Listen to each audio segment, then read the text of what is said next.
Everyone. Our next speaker is Yoan Tournade. He's going to be talking about LaTeX on HTTP, LaTeX as a cloud document edition service for web app developers. Please have the podium. Okay, let's go. I'll share my screen. So, hello everyone. I'm a developer from France, and we talk about how to make LaTeX more accessible for modern web app developers. So, how can the developers that develop all our web application or IT systems can rely more frequently on LaTeX for the PDF edition needs. So first, a consultation or a question is maybe why is the PDF generated by all the IT systems, like maybe your billing invoice or your insurance contract, generally not really well typeset? And the answer, of course, is that the developers that automated this PDF creation didn't use LaTeX in their application. But when we have said that, we have still a question, and this is why this developer do not use LaTeX and for producing high quality documents, and that will manage all the typesetting parts of it and will give good results most of the time. And I think there are three reasons and three categories of reason. One, I think, is a bit of custom in the developing world. All the majority maybe of web app developers know LaTeX. They know it as a also as a academia thing. So in their heads, LaTeX is this great thing for making scientific papers, maybe editing their resume, but they don't think LaTeX as a solution for their web development needs. So when they will come to needing a solution to edit PDFs in their application, that won't have directly of LaTeX. The second reason is more obvious, and this is all the technical barriers to using LaTeX in a web application or on an IT system. The LaTeX runtime requirements are, and the main one is that LaTeX runtime requirements are rather heavy and maybe complex to use. For illustrating this point, I have these images where you see maybe tools that could allow to install LaTeX on a server. That could be TextLive, but it takes many gigabytes for a complete distribution, or using Docker images, but also it is kind of heavy images. Then the developer will have to hug, in most companies, on most setups, we have to hug with the people that run the infrastructure for the applications, so the DevOps or the administrator systems, to add these dependencies to the application and then to maintain it, maintain them and manage them. And so the DevOps may answer, we really need several gigabytes of runtime for just editing a PDF. So when the need for typesetting is there, for making PDF is there, but it's not heavy, it doesn't require really high quality. This is not a main requirement. Most developers won't go this route and won't choose LaTeX, maybe because of that. And The third group of reason maybe is the documentation and the sharing of knowledge.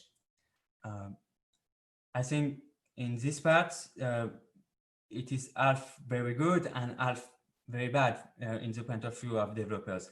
Very good because if the developers need to find templates for editing invoices, insurance contracts, reports, letters, you will find plenty of them on the web. There will be many choices and it will be able to construct from that on. But the bad part is then you have your templates. You need to compile it, or I do it in my web app, in my application.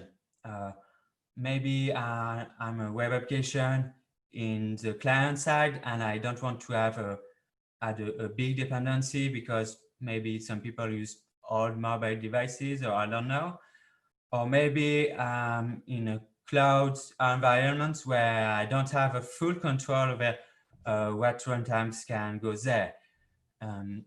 So, well, how I do it? There I think maybe it means some hello world on getting started kind of knowledge and documentation, like you can see for the solution.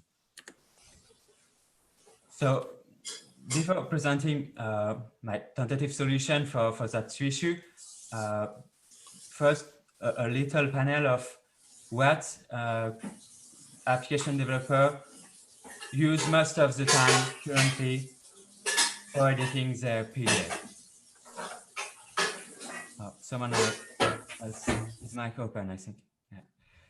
So there are three categories, and the two main ones. The first is HTML, CSS, PDF converters. There are many libraries, some of rather good quality, that will take HTML, CSS of web pages kind of code and create a PDF from that. They are good for developers because they use language that developers already use. They can share some code, and they will work rather rapidly to a solution. The second group of solutions are all the instruction-based PDF generators, so that are libraries that have been created in the language of the many languages, in the language used by the developer, Python, Node, PHP, and that will allow to create the PDF from a set of instructions like please add some text there, add an image, this part of the PDF, and all that. So this solution, and there's a third group of solution, and this is using Office software or browser in an headless mode to convert Office documents or web pages to PDF. So these solutions are working for the developer. They're creating PDF, but when it comes to the typesetting quality, this is really not at the level that could be attained with LaTeX codes. So what we can do, maybe what we can do is try to have a ways that the good part is there, LaTeX templates, developer can find them.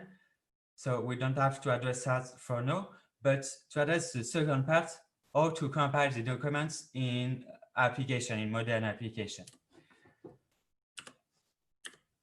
And for that, and my own needs, I started to develop LaTeX-on-HTTP. And this is a solution that tries to put LaTeX behind an HTTP API. So an HTTP API is a web service that modern developers are using daily to creating their application. Some are very known web services and commercial web services are the AWS Amazon Web Services, and there are many solutions for sending an email, for taking payments. So user know how to use HTTP API. This is very familiar for them, and so the game will be to take a LaTeX complete job and put it behind the HTTP API in a way that is easy to understand for a developer. And so, in a sense, we will go in a demo to show how it can be used and how it works. But in a sense, this is a bit like Overleaf, but not for the person that needs a LaTeX editor with LaTeX code and then the LaTeX PDF, but Overleaf for the developers, so they will take LaTeX inputs, resources, files, and they will run their PDF. So they don't need the editor, but they still want to make their compilation with the web interface. And so for the demo, we'll take a little scenario. We'll say we are, of course, a web developer. We have a client or boss that asks us to add PDF in its freelancing platform to create beautiful invoices and proposal. And this is important for the platform, for it to work well and to have clients that sign the proposal. And let's say the boss wants it in 2 days because everyone in a hurry. Okay, I should just the screen for the demo part. Let me go on board. Okay, tell me if you don't see the code every time. So let's say I found LaTeX-on-HTTP solution and I will try it to see if it can fit my need to edit my PDF, my invoice or proposal. And I've seen the LaTeX-on-HTTP documentation. It tells me that I can compile LaTeX with an web request. So I need something to do web request, and we will use something that is very frequently used in Python for doing web request. And we will do a web request to the LaTeX-on-HTTP services and to an endpoint created for compiling a document. So we put the addresses, and then we'll tell what to compile.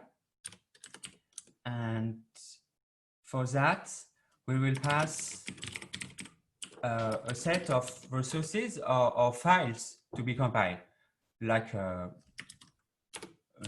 main LaTeX text file. So first, we'll just pass an hello world file. Yoan, one interrupt, sorry. If it's easy possible, you could increase the font size a bit. It's hard to read on it. Yeah. Sorry.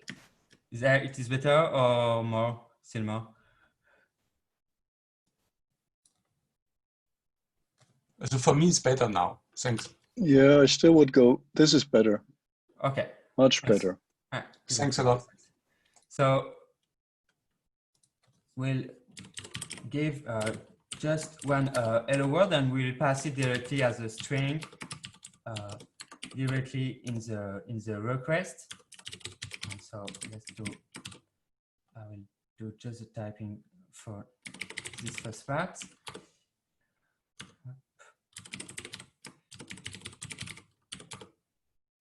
So my hello world.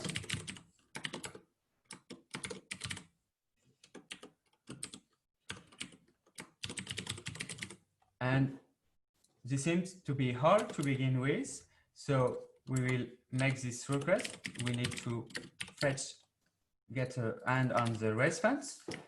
And when we have the response, we can try to write it on a file. So this is or you do it in Python, if I'm not going wrong. And so we will take the content of the request and writing in a file. So let's try that. If I, not my side, it may work. And so we have run it. So just run Python demo, and it has written a file or hello world LaTeX documents here. So this is really this document that is being compiled. We can try again. So that is a good first part. But now we want to do a proposal, and so we need something more than just an hello world. So we try to add a document, and so add a LaTeX template, and maybe to get started, I've pre-selected template. Let's take a simple template. This is a letter template that I've just copy paste from the web. So now we need to first read this document and pass it to be compiled. So I will take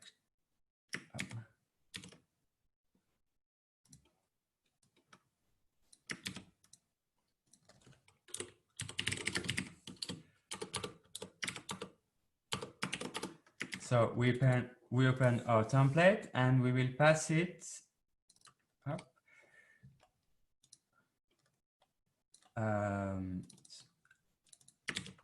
The file that we have read. So this is still a string, and we try to compile that.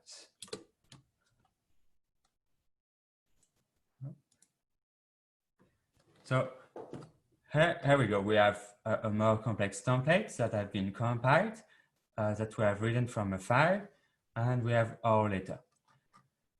So now we really want to go for the real thing, and we try to we go on the web and we try to find a template for an invoice or proposal. So it is a proposal. And so I've just changed the template code.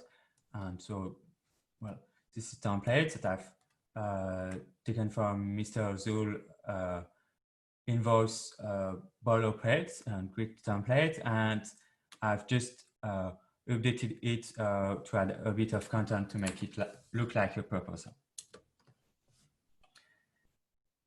So we compile, and there seems to be something wrong. So actually there is an error during this compilation, and we don't look at the result to see if there was an error during the compilation.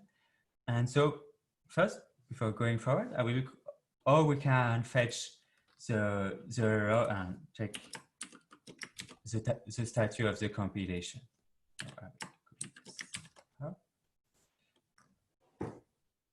So when we send the file to compile to LaTeX-on-HTTP, this is an HTTP request, and it has a status code that tells us how it goes. And if it is not a 200 like status code, there is an error. So if there is an error, LaTeX-on-HTTP will return us the logs of the compilation, so we can have a sense of what's going on. And here, if you look at the logs printed on the console, you say something, maybe I don't use the right engine. And so let me introduce to the way to choose LaTeX engine to compile on LaTeX-on-HTTP.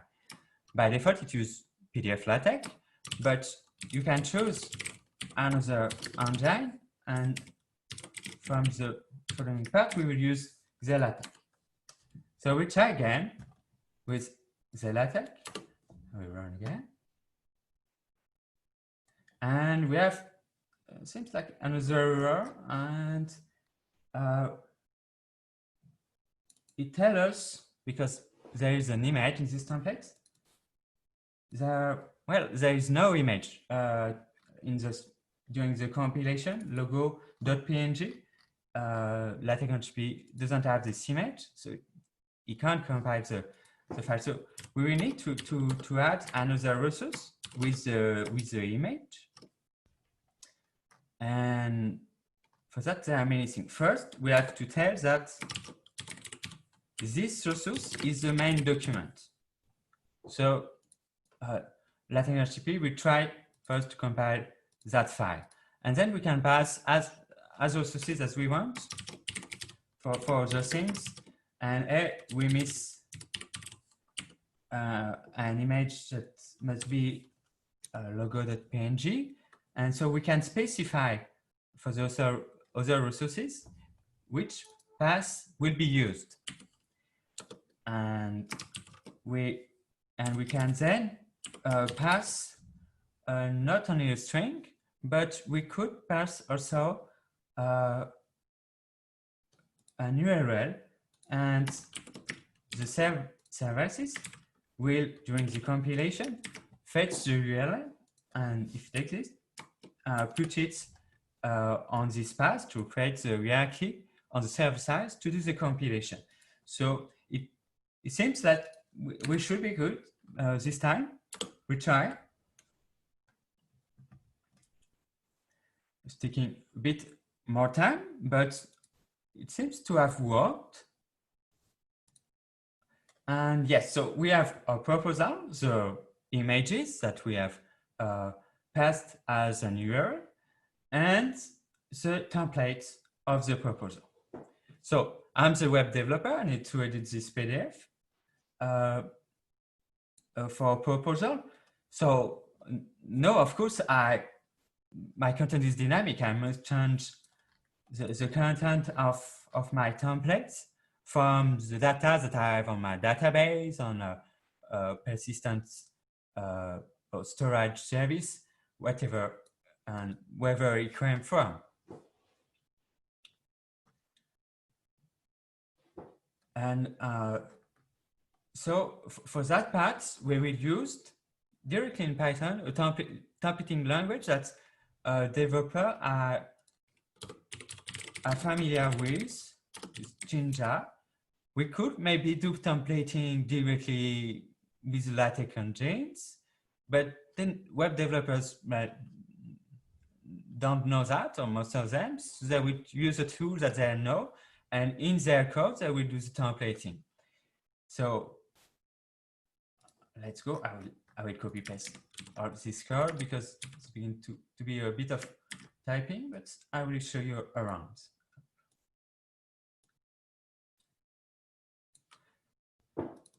So with this templating engine, Jinja 2, and first we must configure it a bit because it uses the same special characters that LaTeX could use, and so we change the character used for templating, so we don't have too much conflict. But the interesting part is we will load still from the local file that we will change right now, the file, and we will do templating on this file. So pass data on this file, and we just pass an author name and a list of services prestation to be included in the template. And so let me grab the updated template and we will look at it.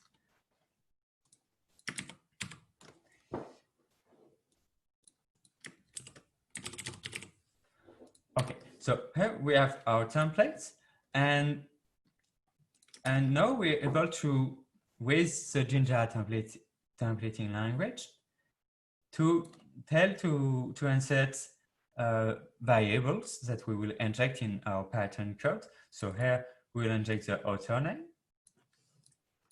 and in the list, in the table of prestation, we'll do a loop. We will go for each prestation, and we will add a line. so align with the title and the price. And let's try that. So here our system works in two parts. First, in our code, it will replace the Jinja template variables by the content we give it, and then send it to LaTeX-on-HTTP to compile it. So let's see how it looks. So it has replaced the name. And if we go for the presentation, the content has changed. So of course, then we will have to make the templating for all of the documents. But our developers know at this moment, he knows that he can do it. And maybe finally, to show maybe one thing, let's say we have we want to change this logo by an image that is local or that comes from a database, and we will be able to do that. We will work rather rapidly on this part by opening our input file, our logo file, and then instead of passing an URL for this file, we'll pass the file as binary, and so as it is passed in JSON, the serialization format, we put it in base 64 for that to work. So this is just to show that we can pass files as a string with an URL, as was seen before, but also as binary. So we can send font files or images for the compilation process. And so here we go with our new logo that's been compiled with the new logo.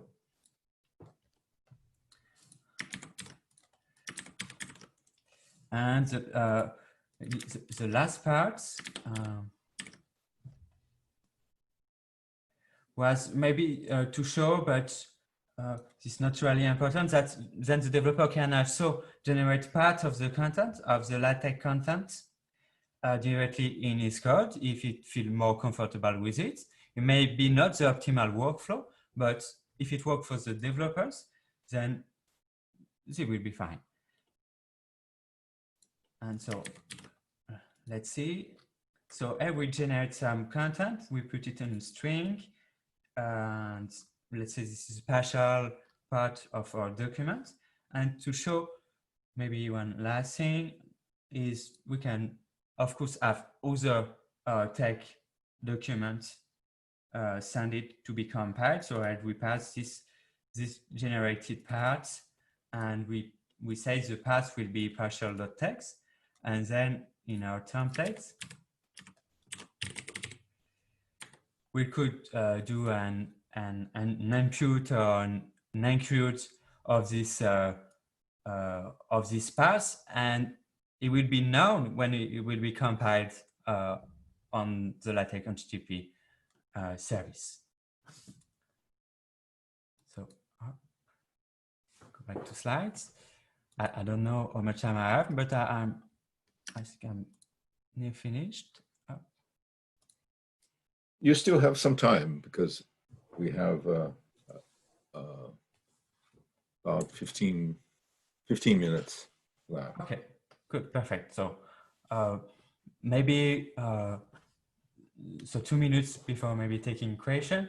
So during this scenario, we have shown that maybe we have succeeded to remove the big barrier for modern web app IT system developers to use LaTeX for PDF edition in their system, and that is removing the need to have real-time requirements in their infrastructure and to manage these real-time requirements. And they can be started only with an HTTP request and HTTP clients. They already have them, so they actually don't have add any runtime requirements, and dependency is their application. So that make it pretty trivial to get started, and then our developer will need to work and to learn a bit of LaTeX to find good templates for it to really work and to be accessible for them. For this project to have a future, because this is still a project in development, I first created it myself for my own need of typesetting automation for my invoices and proposal, and for allowing all of my team or group to compile this document without having to install LaTeX or to know about ctine packages or any of that. But not to make it accessible to others, we must create high-level documentation with code that can be copy-paste, with a sample in different scenarios, like we have seen today in the demo. Must create some promotion material, a website to explain how it can be used, and also for making it still easier to use, to add language wrappers. So, for example, Python libraries, Node libraries, PHP libraries. So it is still easier to call and to use, and to include facilities, for example, for including the resulting PDF directly in a web page and with very easily. And also, of course, we still have some developments addressing scalability, security, maybe the packages or fonts or many other things that are available for the compilation. And to conclude this talk, I want to thank Jonathan Fine that has found and used my project for learnlatex.org, and that invited me to talk about it. And of course, this was not also the first system to put LaTeX behind an HTTP API. There was other inspiration, like Andrei Lunikov LaTeX Online, which is also good, but I think less oriented for developers, like I intend to do. And of course, the backend for Chair LaTeX or Overleaf, with the project CLSI. And if you want, you can read more Git feedbacks, contributes on the GitHub repo, LaTeX-on-HTTP. There is a live interactive demo where we can play with templates and variable interpolation, and just give it a try, and you will see the requests that are generated, and so it's a good way to have a feeling of how it can be used and how it works. And finally, you can mail me for any feedbacks or anything.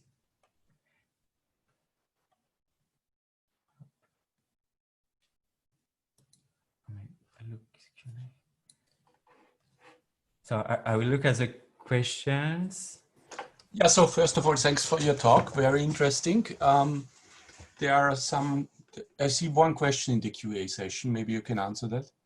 Yes, from Jamie Just, that has already contacted me, and thank him for his first feedbacks on LaTeX-on-HTTP. So the question is, I'm afraid the typical web developer will not feel safe in front of backslashes and curly brackets, even if you already did most of them. It will be interesting to integrate speed data that we saw yesterday to your systems, so we can take XML as inputs. So the great insight,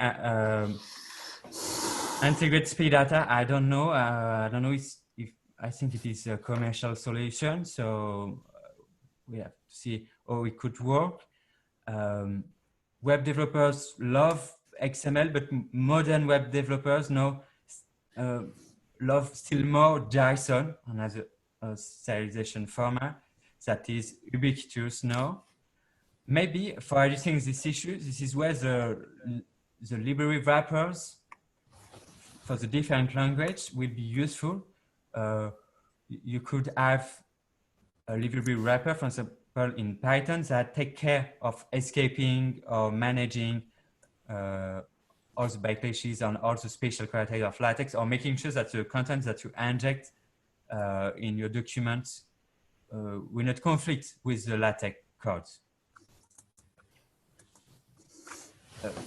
Maybe also another way to make it still easier for the developers and at the first time is to reduce the need to have to look at the LaTeX code, and Pandoc could be used for that, as it could allow to transform Markdown or HTML CSS to LaTeX and so work from them. Another question from Edgara. So what about time delays for very huge files with a lot of graphics? So this is a great question, and a part where there is still a lot of work on the project to do. For now, I don't think I have set a delay, so we do an interesting thing. I think the HTTP request will finally delay timeouts, but this is a good question.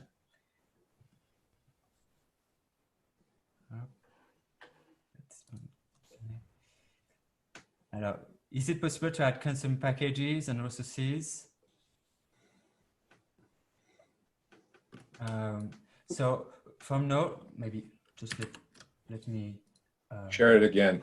Right, share my screen like to scan. Is it possible to add custom packages and resources like fonts? For now, I try to add some anticipation features to the system. So there is an on-prem packages where you can look at all the packages that are currently installed on the instance. And this is a full shell instance of TextLive. And there is also another endpoint where you can list the fonts that are also available during the compilation. But if you don't have what you need there, we will need to find a way, of course, to customize that. And I think that will require maybe to have a version that took a registration and maybe a bit of commercial version with a bit of commercial support to allow more customization on the instance to add your own packages and fonts and so on.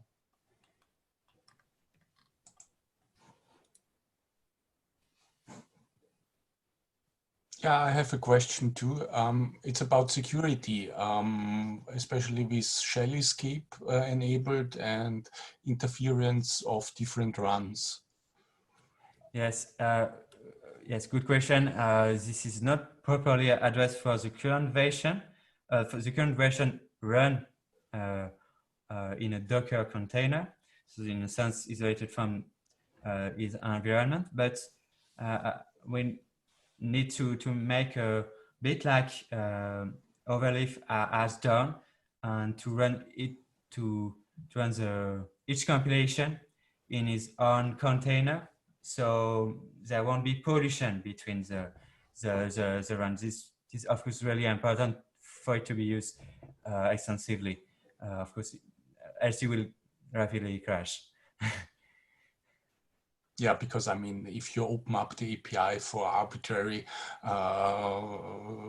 requests, then you want to be sure that there is, I mean, even if there is rubbish sent, it doesn't interfere, right? Yes, yes. Docker isolation for that, we will have to look at the cost to create a new environment, Docker environment for each run, and contrary to Overleaf, where an environment, I think is created for each project. So then you can use the same environment for each of the compilation project. We will want to have a new environment really isolated for each compilation job, and that it stands from clean slate each time. So we sure we doesn't go bad. Thanks.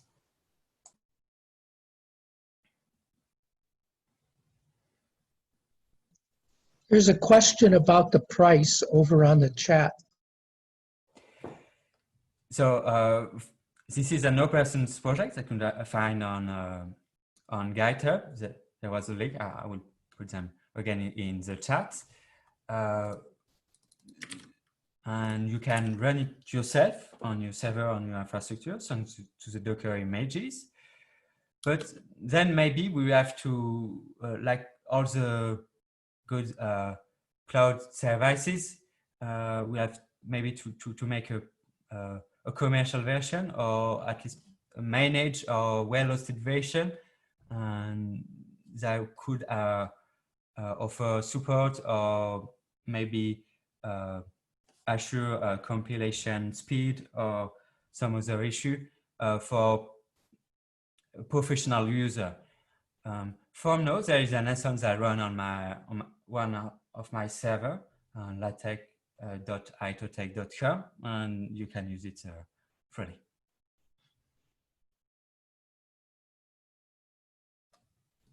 But of course, the current version, there is no assurance that if a lot of people will use it right now, that will take the load.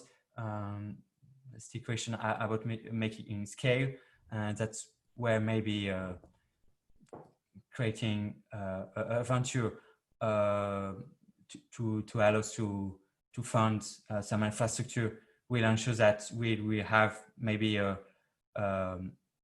public version that will work well for everyone, maybe with some reclimating, but that will work, and that with hosting funded.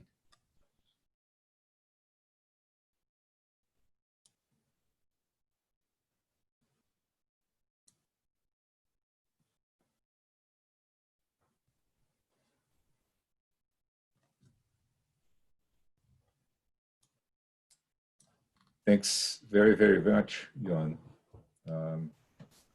Very nice project, and I'm certainly going to be looking at it.